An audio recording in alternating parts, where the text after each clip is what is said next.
তো যারা মোটামুটি নতুন বলা যায় এক কথায় তালগুলা বাজাতে পারেন এবং সামনে আগাবেন এরকম চিন্তাভাবনা আছে, কিন্তু সুরগুলা খুঁজে পাচ্ছেন না, এরকম যাদের পজিশন আছে তাদের জন্য ভিডিওটা অনেক কি বলে হেল্পফুল হতে যাচ্ছে। তো মোটামুটি আপনাকে যদি আপনি যে কোনো গানের সুর খুঁজে পেতে যান, প্রথমত আপনাকে সুর সম্পর্কে একটা ভালো ধারণা থাকতে হবে।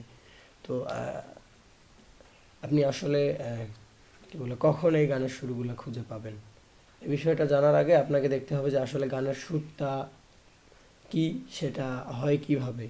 দেখা যায় একটা গান আমরা যদি চিন্তা করি, যে কোনো একটা গান, সব সখীরে পার করিতে নেব আনা আনা, এটা কথার কথা। তো এই গানটা একটা নির্দিষ্ট সুরে হয়েছে, সেই সুরটা কিন্তু আমাদের উকুলেলেতে আছে।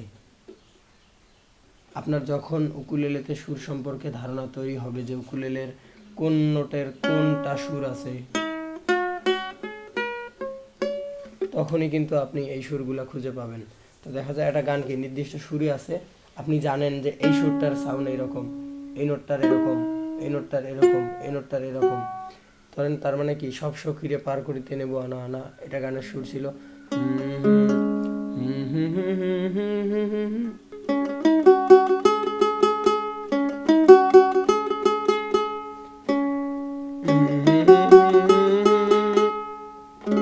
দেখেন আমি কিন্তু সহজে সুরটা খুঁজে পেলাম কেন, কারণ আমি জানি এই নোটটার সাউন্ড কেমন, এই নোটটার কেমন, এই নোটটার কেমন। এক কথায় আমার এই যে সুরগুলো আছে এটা সম্পর্কে একটা ধারণা আছে, এই ধারণাটা আমার কিভাবে তৈরি হয়েছে।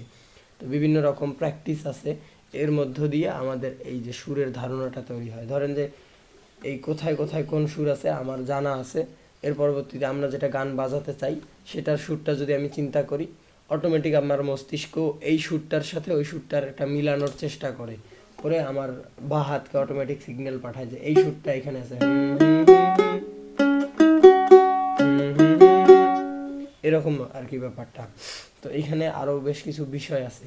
তো আমি সবসময় রেকমেন্ড করি আপনারা জিনিসগুলোকে শুরু থেকে, অর্থাৎ সিরিয়াল ওয়াইজ ধাপে ধাপে শেখেন, তাহলে জিনিসটা ভালো হয় কি। তো আপনি যখন এই সুরগুলো বাজাতে চাবেন, সুরের দুইটা ভাগ আছে, একটা মেজর স্কেল, মাইনর স্কেল, শুদ্ধ স্বর, কোমল স্বর, তো রোমান্টিক স্বর, কষ্টের স্বর, এরকম বিভিন্নভাবে সংজ্ঞায়িত করা যায়। তো আপনি যখন জিনিসগুলোকে সিরিয়ালভাবে শিখবেন, ধাপে ধাপে শিখবেন, তখন দেখা যায় মোটামুটি এই জিনিসগুলো আপনার জন্য সহজ হবে। আর আপনি এই সুরের কথা যদি বলেন, আপনি তাল বাজাতে পারেন বা সারেগামা বাজাতে পারেন, এটা হচ্ছে ফিজিক্যাল ব্যাপার, আপনার ডান হাত বা হাতের কাজ, কিন্তু সুরের ব্যাপারটা আপনার মস্তিষ্কের কাজ। যে আপনি যদি চিন্তা করেন, আপনি আপনার বাড়ির কোনো একটা রাস্তার কথা, আপনি এখন চোখ বন্ধ করলে সেই রাস্তাটার একটা ছবি আপনার মস্তিষ্কে তৈরি হবে। আপনি চোখ বন্ধ করে দেখেন যে আপনার বাড়ির আশেপাশের কোনো একটা রাস্তা, যেটা আপনি একটা ছবি, আপনার প্রতিচ্ছবি মস্তিষ্কে তৈরি হয়েছে, সেটা কিভাবে আপনি রাস্তাটা যেতে যেতে যেতে এতবার দেখেছেন, আপনি কিন্তু কখনো সেটা মুখস্থ করেন নাই, এটা দেখতে দেখতে অটোমেটিক হয়ে গেছে। তো দেখা যায় বিষয়টা অনেকটা এরকম আর কি। এই সুরের সেন্সের ব্যাপারটাও আমরা সুরগুলা চর্চা করতে করতে, সুরগুলা বিভিন্নভাবে প্র্যাকটিস করতে করতে মস্তিষ্ককে এইভাবে সেট করে ফেলার পর আমরা যে কোনো গানের সুর খুঁজে পাবো। তো অনেকেই গানের টিউটোরিয়ালের কথা বলে, তো আমি তাদেরকে একটা কথা বলি, ভাই আসলে আপনি মুখস্থ বিদ্যার পিছে না ছুটে আপনি টিউটোরিয়াল দেখে প্র্যাকটিস করতে যতটুকু সময় ব্যয় করবেন, আপনি ওইটুকু সময় চেষ্টা করেন গানটার সুর খুঁজে পাওয়ার জন্য একটু নির্দিষ্ট সঠিক উপায়ে। আমার মনে হয় যে আপনার একটু হলেও সুরের সেন্স তৈরি হবে ওইটুকু সময়। তো মুখস্থ করে আসলে কোনো লাভ নেই, আপনি যতটুকু মুখস্থ করবেন আপনি ওইটুকুই সীমাবদ্ধ থাকবেন, কিন্তু আপনি যখন এই জিনিসগুলো আপনার মস্তিষ্কে তৈরি করবেন, আপনি এতটুকু তৈরি করবেন, এতটুকু এগিয়ে গেলেন। আমি আশা করি জিনিসটাকে বুঝাতে পেরেছি। তো এখানে আরও একটা ঝামেলা আছে, অনেকে মনে করে কিভাবে শুরু করব, মানে বুঝে ওঠে না, কারণ জিনিসগুলোকে ধাপে ধাপে শেখে নাই। এখন আমি বললাম এই যে সুর নিজে নিজে খোঁজার কথা, হয়তোবা বলবে ভাই কিভাবে শুরু করব, সুরগুলো কোথা থেকে কিভাবে মিলাবো। তো ভাই সব থেকে বড় কথা কি, আপনার এই সুর বিশেষ করে খুঁজতে হলে আপনাকে আগে বেশ অসংখ্য জিনিস জানা দরকার।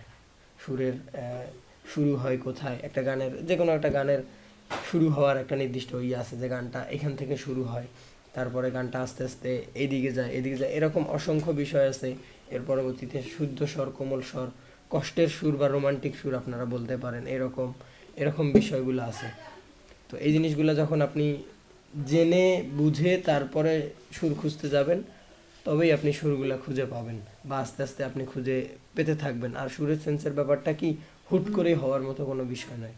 আপনি ধরলেন একদিনই একটা গান খুঁজে পেলেন এমনটা না, আপনি যখন প্র্যাকটিস করবেন, আমি আশা করি বুঝাতে পেরেছি জিনিসটা আপনাকে, যে ওই যে মস্তিষ্কে আপনার প্রতিচ্ছবি ওটা কিন্তু একদিনে তৈরি হয়নি, এরকম আর কি অনেকটা বিষয়টা। তো দেখা যায়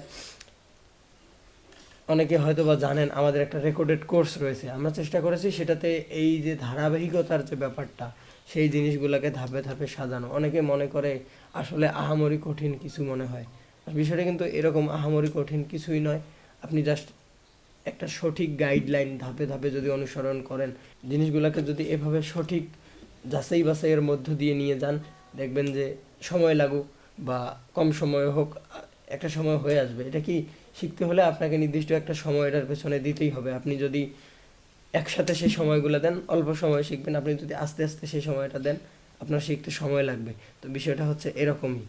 তো আমাদের এই রেকর্ডেড কোর্সে মোটামুটি স্বল্প মূল্যে সমস্ত জিনিসগুলো দেওয়ার চেষ্টা করা হয়েছে। এটা মোটামুটি ভিডিও দেখে শিখলেও তো দেখা যায় আপনি প্র্যাকটিস যে করতেছেন হচ্ছে কি হচ্ছে না অবশ্যই যাচাই বাছাইয়ের প্রয়োজন আছে। তো আপনি ধরেন 1 নম্বর ভিডিওটা দেখে প্র্যাকটিস করলেন, করে আমাকে একদিন ফোন দিলেন বা ভিডিও পাঠালেন যে ভাই 1 নম্বর ভিডিওটা আমি এই জিনিসটা প্র্যাকটিস করলাম, দেখেন তো হচ্ছে কি হচ্ছে না। আমি তখন দেখে কোথাও ভুল ত্রুটি থাকলে আপনাকে জানালাম, অথবা যদি প্র্যাকটিসগুলো হচ্ছে ঠিকভাবে বললাম পরেরটাতে যান। এভাবে এভাবে করেই আর কি রেকর্ডেড কোর্সটা হয়। তো যারা শিখতে চাচ্ছেন, হতাশায় ভোগেন, ইউটিউব দেখে শেখেন, ইউটিউব দেখে তালগুলো বাজাতে পারেন। মনে করেন যে আপনাকে দিয়ে হবে না, মনে হয় সুর খুঁজে পাচ্ছেন না, তাল ঝংকার অলংকার ইত্যাদি বাজানোকে সুন্দর করা, এরকম সমস্ত সমস্যার সমাধান আমাদের এই রেকর্ডেড কোর্সে আছে। তো আপনারা স্ক্রিনে দেওয়া নাম্বারে যোগাযোগ করলে জয়েন করতে পারবেন। তো ভালো থাকবেন সবাই, দেখা হবে পরবর্তী কোনো ভিডিওতে।